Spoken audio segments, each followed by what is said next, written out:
The Whimsical Garden by Lisa Halloran. Long ago, in a place called the Black North, stood a small cottage placed on a magical piece of land. Surrounded by majestical gardens, its soil held the whimsical spell of the unknown. One morning, as the mother of this place was preparing a tasty breakfast, she sent her little nipperkins, Hannah Rose and Michael, out to the garden to fetch some flora and herbs for their morning table. With a twinkle in their eyes, they ventured off into the beauty of the sunrise. Baskets in tow, they went skipping into Mother's magical garden. Mother had told the children of all the stories and legends about her little fairy friends who lived happily in her garden.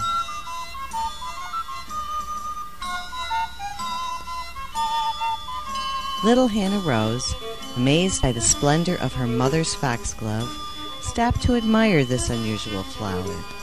Michael went ahead to take care of the job his mother had asked him to do.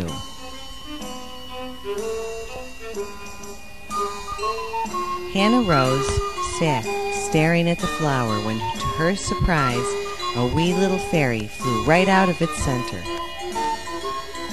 The fairy was dressed in a flowing little gown made of petals. A tiny wreath of flowers set upon her head, and the most spectacular peach-colored wings protruded from her back. She was the most beautiful thing Hannah had ever seen.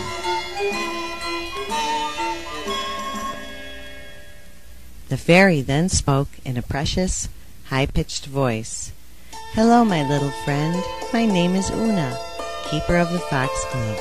What kind of creature are you?" Wide-eyed, she replied, "I am a little girl, and my name is Hannah Rose. Could you be a fairy like Mother has told me about?" "Yes, this is true," Una said.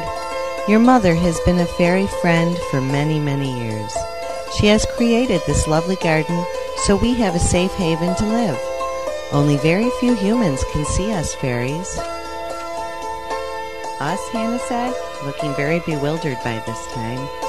"We are about 17 now and growing. The word gets around about this magical place," said Una.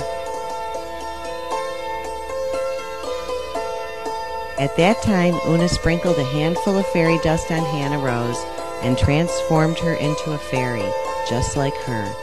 "Now let's go play," exclaimed Una, and off they went into the garden. Both forgetting Michael was out picking a delightful bunch of flowers, they flew around Mother's garden with much excitement. Una was introducing Hannah Rose to all of her fairy friends. Michael, returning to the foxglove, called out to his little sister, "Hannah? Hannah Rose, where are you?" Wondering where she was, he sat tired from his morning toil and took a little cat nap.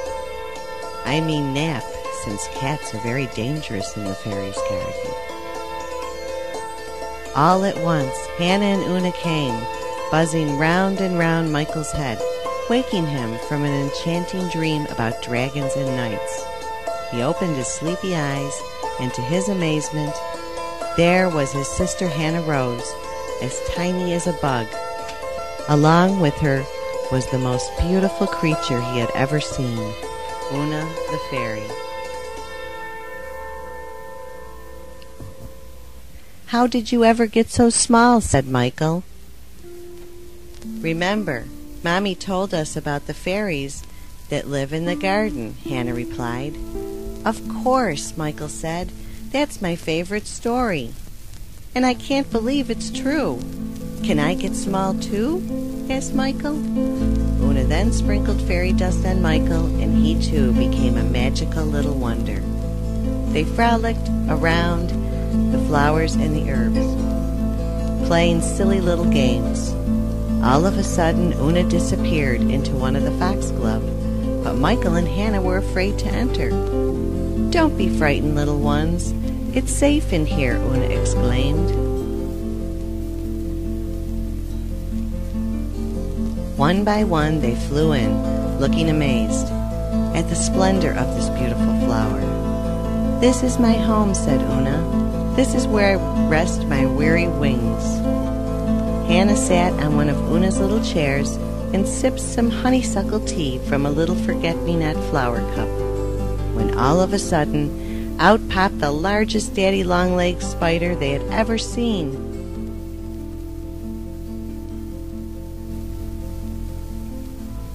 Hannah shrieked with terror. Michael then picked up a small twig and lunged forward to kill the spider. "Wait," said Una. "He is my friend and protector. He will do us no harm. We all live in harmony together, loving and being kind to each other, just as your mother has taught both of you," Una said. Realizing this, Michael then put down his weapon and shook one of Daddy Longlegs' many arms, or legs as the case may be. The lesson now was clear. Both Hannah Rose and Michael knew how important it was to be kind and loving with everything that touches them. In the distance, they heard their mother's voice calling that their breakfast was ready. Sad to see her new friends go, Una sprinkled her magical dust on them and bade them farewell. Michael picked up his gatherings and Hannah foraged up some more flowers. You see, she never did the job that Mother wanted her to do. She was too busy playing. They skipped and giggled back to the cottage and greeted their mother with hugs and kisses.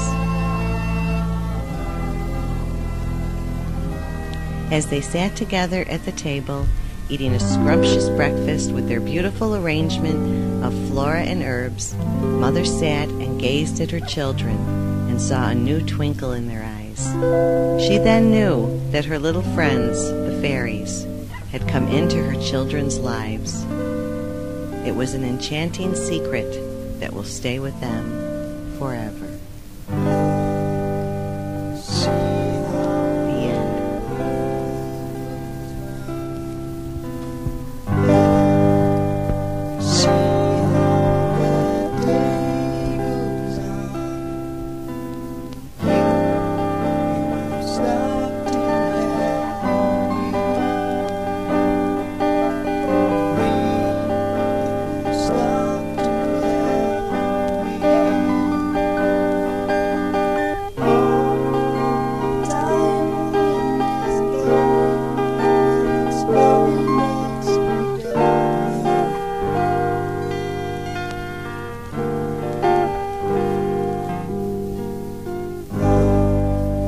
Some spend their days in slumber, love, some